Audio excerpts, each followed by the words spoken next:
మిత్రమా, అందరికీ నమస్తే. నేను మీ జీవిఆర్.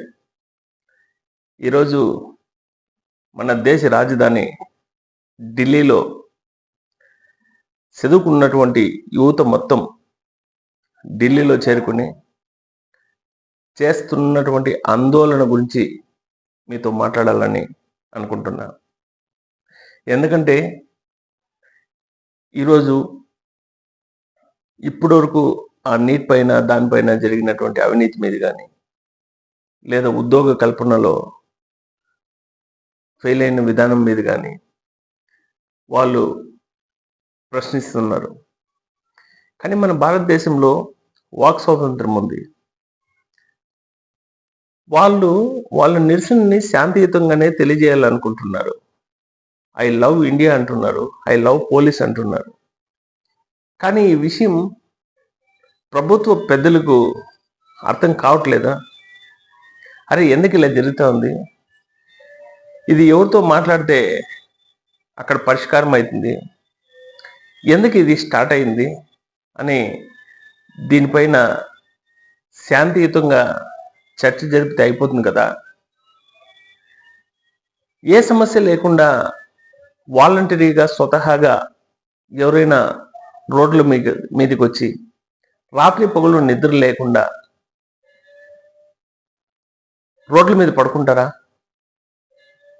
అనే ఆలోచన ప్రభుత్వం చేయట్లేదా?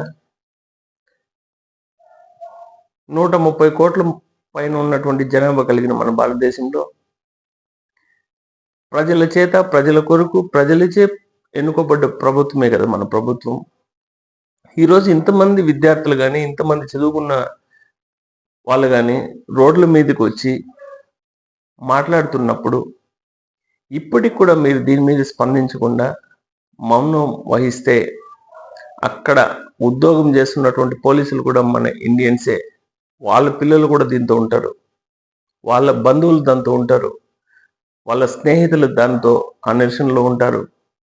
కాబట్టి అక్కడున్న పోలీసులు కూడా ఆలోచిస్తారు, వీళ్ళు చేస్తూ ఉండేది ఎంత తప్పు ఉందా, రైట్ ఉందా అని. దయచేసి ప్రభుత్వ పెద్దలు కానీ, పాలకులు కానీ ఇప్పటికైనా మేల్కొని మన భారతదేశంలో నాకు తెలివచ్చినప్పటి నుంచి చూస్తా ఉన్నా, ఇంతమంది ఒక్కో చోట గుమ్మికూడి నిరసన తెలియజేస్తూ ఉండేది బహుశా ఈ సోషల్ మీడియా ద్వారా ఎక్కువ తెలుస్తూ ఉందేమో మాకంతా. కానీ ముందు చరిత్రలో చూసాం, స్వాతంత్రం రాకముందు ఉప్పు సత్యాగ్రహం అని, ఇంకోటని. ఆ తర్వాత ఇప్పుడే ఇలాంటి ఇంత పెద్ద ఎత్తున యువత ఒక చోట చేరి నిరసన తెలియజేస్తూ ఉంటే వాళ్ళపైన టీర్ గ్యాస్ అని, లాఠీ చార్జ్ అని చేస్తూ నిజంగానే చాలా బాధ అనిపించింది. మామూలుగా అయితే కొన్ని విషయాలు ఏదో మోటివేషనల్గా మాట్లాడతాం తప్ప మాకు తెలిసినంతవరకు ఇలాంటి వాటిపైన మాట్లాడము. ఎందుకంటే ఎందుకు వచ్చిన కాంట్రవర్సీ అనే ఉద్దేశంతో. కడుపు కాలి మనం చదువుకో ఉండే వ్యక్తిగా ఇంత ఇబ్బందికరంగా అక్కడ జరుగుతూ ఉంటే మనసుకు బాధ అయి మీతో మాట్లాడుతూ ఉండా. దయచేసి ప్రభుత్వ పెద్దలారా, ఇప్పటికైనా ఆలోచించండి. ఏం చేస్తే పరిష్కారం దొరుకుతుందో ఆ పరిష్కారం వైపు అడుగులు వేయండి. అక్కడున్న యూత్తో వాళ్ళ సమస్యల మీద చర్చలు జరపండి. ఏం జరుగుతూ ఉంది, ఎందుకు జరుగుతూ ఉంది అనేది కొంచెం జ్ఞానం పెట్టి మాట్లాడండి. మీకు చెప్పే స్థాయి కాదు మాది, కానీ మీరు రకరకాలుగా మన దేశాన్ని కాపాడుతున్నటువంటి నాయకులు, పాలకులు అన్నీ కూడా. కాబట్టి గౌరవంతో తెలియజేస్తున్నాం. జై హింద్ అని తెలియజేసుకుంటూ ఒక్కసారి మీ అందరికీ నమస్కారాలు తెలియజేసుకుంటూ, దయచేసి అక్కడున్న వాళ్ళు తీసుకొచ్చినటువంటి సమస్యను పరిష్కారం చేస్తారని ఆలోచిస్తున్నాం. జై హింద్.